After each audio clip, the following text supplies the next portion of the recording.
So beware of Bye-Magedon in week 14. This is the Fantasy Sports Bus. So I started looking a little bit more closely at the schedule, and there's really two Bye-Magedon weeks, week 12 and week 14. They're both coming later in the season. But in particular, I want to talk about week 14 and the ramifications as you're fighting to get into the playoffs of not having some prime players, especially quarterbacks, which we're going to discuss. Now, if you're new to the channel, make sure you hit that subscribe button if you haven't done so already.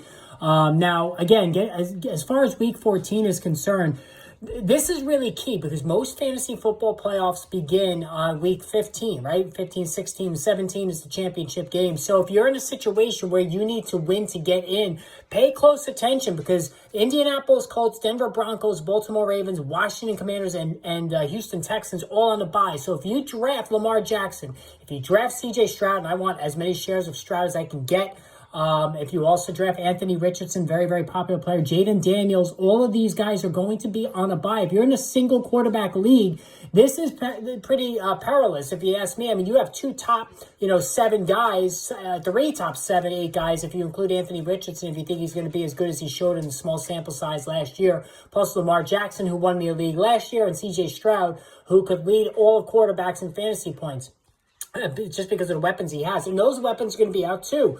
We're talking about Nico Collins, Tank Dell, Stephon Diggs, all going to be out. Terry McLaurin from Washington. You have Michael Pittman in Indy, Jonathan Taylor, Brian Robinson and Austin Eckler with the Commanders, the Derrick Henry with the Ravens. So, I mean, these are Zay Flowers, Mark Andrews. These are major, major weapons. So this is something you need to keep in mind when it comes to the draft. Be careful not to put yourself in a situation where you need to rely on these guys who are going to be on buys to get into your league playoffs. Guys, hit that subscribe button if you haven't done so already. More videos coming soon.